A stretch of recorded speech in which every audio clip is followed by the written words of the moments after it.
Hi guys, and welcome back to the channel. So on today's video I'm going to be talking about the sort of lessons learned from my probation year. You're going to be at this point in time, oh my gosh, what do I do? What am I supposed to do? Where do I go? What am I supposed to do first? What will I do after the summer? What am I going to read? And all these things will just be flying through your head. Well, if you're anything like me, they will.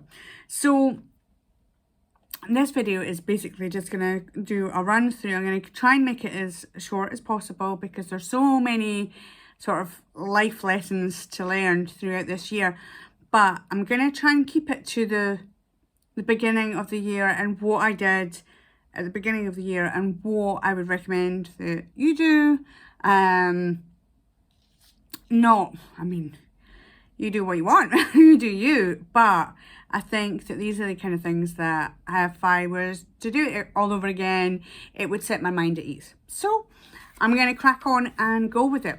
So if you have an opportunity to go in to your class, you may or may not have that opportunity.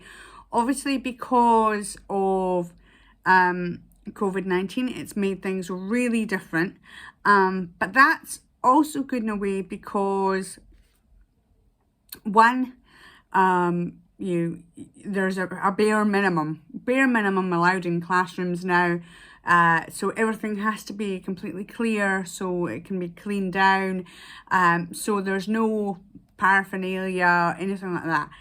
But also on the flip side, as we get closer to August, we'll really start to know exactly what the situation is, so we can sort of go with it a bit more. But these are to give you ideas of the things that you can organize just now.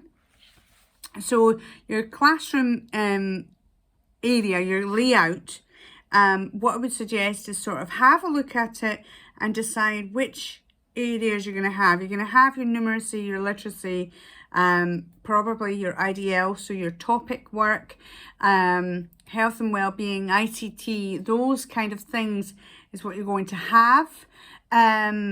You will also, I'll not try and mix up my notes. I'll just keep that for later. Yep, keep it for later. But just organize those areas. And what I did is I went to instantdisplay.com and I got some nice funky borders or some what they called lettering.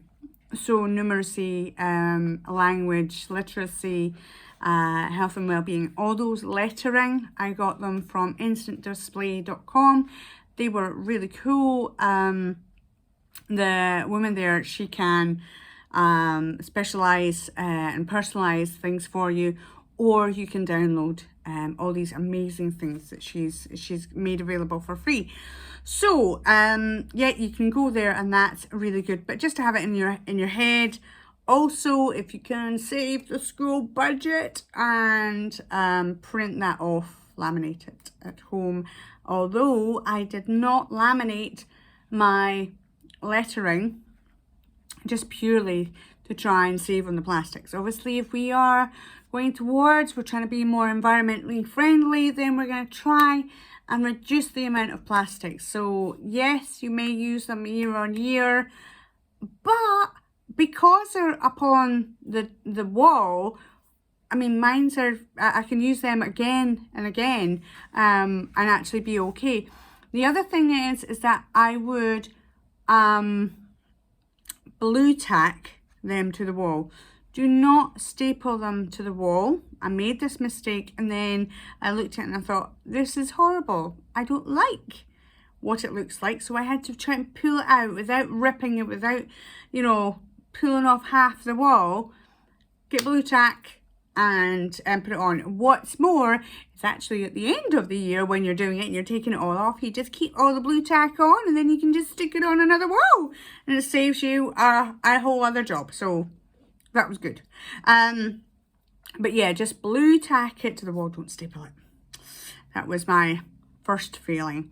The other thing is your tables, being flexible with it.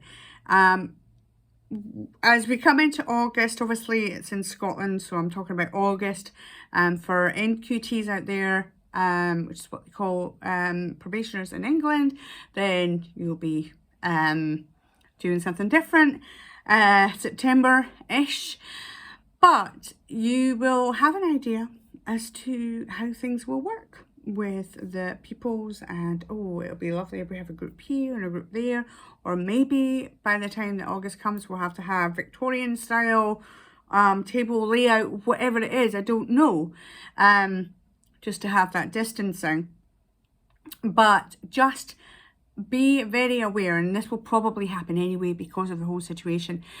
Be flexible. Like, you may get to October and go, these tables aren't working, you know, I want to change the map.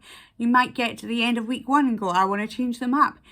It's okay. I think I had an impression in my mind, or an idea in my mind, that the tables would be the tables and they would work beautifully first time round. Goodness knows how I got that. But I think it's just really important for you to be flexible and know that what you have in your mind and actually when you get the kids in, they're generally two different things. The other thing is to make sure you have fast finisher projects. So little things that the kids can do if they're finished. Maybe if you're, you know, depending on your age and stage, you might have a writing area and you've got little tasks for them to do, you know, practice your, you know, your handwriting, or writing on the line, or going through sort of fine motor skills. My feeling is initially they won't be moving about much, but then if they've got fast finishers, you've got tasks. Okay, name as many items in the class that begin with a B, you know, name as many sort of CVC words that you know, or CVCC words, so that's consonant, vowel, consonant, consonant. So think of all those kind of things. So if you are thinking about, oh, what can I do now to prepare, then I would say get fast finisher tasks. Make sure you've got literacy ones, make sure you've got numeracy ones, and make sure that there's the element of fun needs to be in there. I think that, you know, we were certainly I was very, very keen to make sure that they were you know, using their little brains and getting organised and being on task all the time. But actually what I found was really helpful was that they felt that they were having a bit of a break, but they were practicing skills that perhaps they'd learn in other areas, and it gives them the freedom of choice, you know, whether they want to go with literacy, numeracy, maybe a bit of art in there, just drawing. Don't get the paints out when you're teaching a numeracy lesson, no. Anyway, so yeah, just going through some fast finishing tasks. You can get things on Tish, you can get things on Twinkle, you can get things on the Scottish Primary Teachers Facebook page. The files in there are absolutely incredible. And speaking of that, you know, I would absolutely just go through.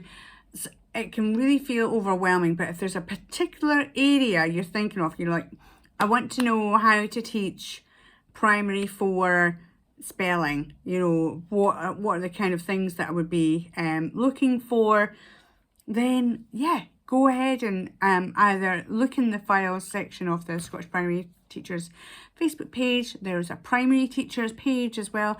They have a file section. Just look through it and there'll be something there. Don't try and reinvent the wheel all the time. It's good to have that little bit of initiative and ingenuity, but don't try and reinvent the wheel all the time. Oh my goodness, I've only actually covered 2 points. So sorry. So classroom layout, making sure it's organised and that you know that it's flexible, and for fast finishing tasks. Also, when you get the kids in, go through this thoroughly, okay? Explain to them what you want them to do in order for them to know exactly what they're going to do and where they're going to go for it. Because what you don't want is if you are you know, you've set the pupils off in their tasks, and there's people that are fast finishing, but you're perhaps working with a smaller group and they're struggling to, you know, really concentrate. You don't want people coming up to you and what do I do now? What do I do and what do I do now? You want to be able to go, and once you're finished with this, you know, if you finish this and you believe that's correct, then, you know, put your daughter in the marking tray and then go and do a fast finishing task. And it just means that, you know, that there's that 5 minutes that might be all the sort of break that you need. The other thing that people often ask, I know that what I was thinking is, what am I going to study? What am I going to read? What do I do?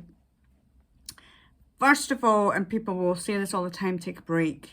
Take a break. And I know in my head I was like, yes, but I want to be ahead of the game. I want to get organised. You know, I will take a break, blah, blah, blah, blah, but do take a break.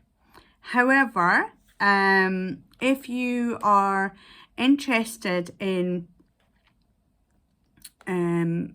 doing some sort of research, I would say, and I don't know if you've used Glow, this may work.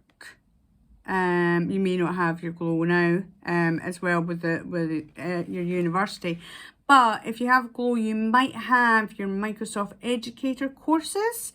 If you do, click on that. There's loads and loads and loads of courses, and I just think that, you know, in this time, in this sort of strange environment, having sort of extra information, just extra skills in your arsenal for you know, Sway or Google Classroom, or you know, just knowing about Outlook Office 365, all these kind of things will assist you in. If you don't have that, then just, you know, look up and see if you can find some YouTube videos on Office 365 or Google Classroom. Again, I've got an itchy nose. It's hay fever season, I think. Anyway, I would study that. I would go through classroom management behaviours. So there's the Classroom Management Secret by Michael, I can't remember his surname, but there's the Classroom Management Secret. I thought that was quite good. It was quite down to earth. When I initially started, I went round with the children. If I wanted a chair tucked in, you know, I said, when you leave the class, what I would like you to do, you know, we're leaving for break, when we're leaving for lunch, I want you to stand up. And I would stand up, you know, getting them all sitting, paying attention to you. I'd sit in a chair, and then I'd say, I'd like you to stand up, you take the back of your chair, and I'd like you to tuck it in, and then I'd like you to walk like this, and I'd show them me walking silently, and then we go and practice. Because all of a sudden, and what happens at first is it's chaos. It's like, rah, rah, rah. I'm like, no, right, let's everybody sit down, and just keep going, just keep reinforcing it. And some people say, you know, don't smile until Christmas comes.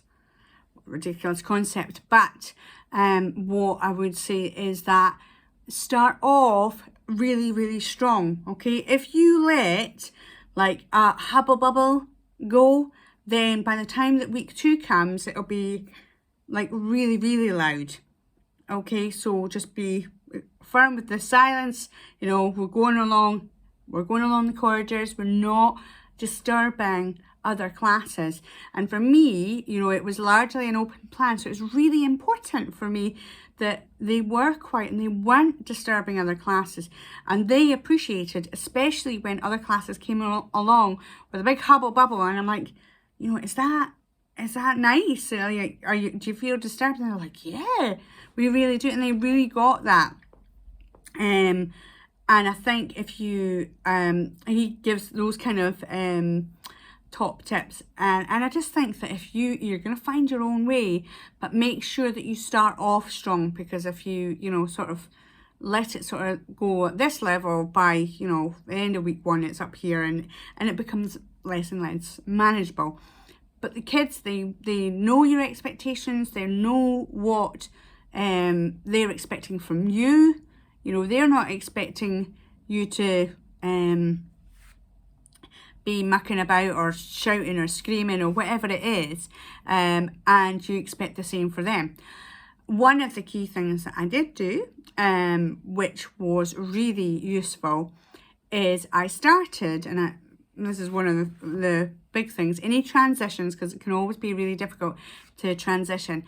I started saying things like, what I want you to do is I want you to pretend that you are a panda, okay? A panda, or like, let's go with a crocodile. I want you to go like a crocodile and line up at the door, okay? So I was like, do crocodiles speak? No. What did they do? And they'd all be starting going like this. And I'm like, that's right. So they'd all be, you know, like this. And then I'd take it up a level and go, okay, what I want you to do is, and I'd maybe I'd say to one of the students, like, go over to the door. I was like, and we'd like you to, they're going to face away from you, and I want you to sneak up on them without making any noise with your crocodile.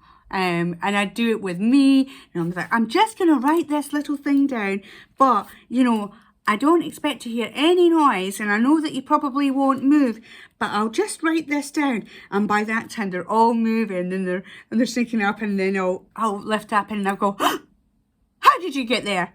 I didn't hear any sound, any chairs moving. So those kind of things, and it's fun. They giggle away, and I'm like, I better not catch you again. And it's just a bit of fun. So that's really good. I don't know if that's in the classroom management secret, but I thought that was quite good. The other thing is, there is an American gentleman called Mr. Matera. His name's Michael Matera, and he has something called The Hive. And I think on Twitter, mostly on Twitter, he would put hashtag The Hive. But if you put in hashtag The Hive in Twitter, in Instagram, anything like that, you'll start to see it from last year.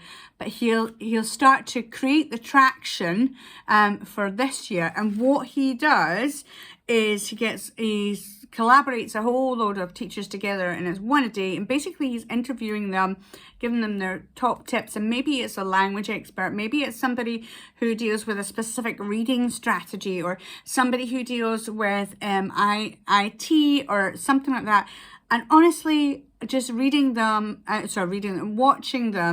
they do one a day, and I can't remember how long it's for, maybe 2 weeks, I don't know, one a day, and actually listening to the different people. And if it didn't resonate with me, I didn't watch it. But if it did, I thought, do you know what, this is great. And it adds to all your CPD as well. So yeah, that's Mr. Matera. He's on YouTube, and he uses the hashtag The Hive. I'm going to double check that now. But I'm sure it's Hive. Yeah. Anyway, so the other thing that I've got here written down here, I'm going to break this into two, I think. Yeah. In fact, yeah, what I'll do is I'll stop here, and then on the next video, I'll break it up, and I'm going to go over what will I teach, what will I teach my children, and all the different sort of top tips, I suppose. That'll probably be a shorter video, she says.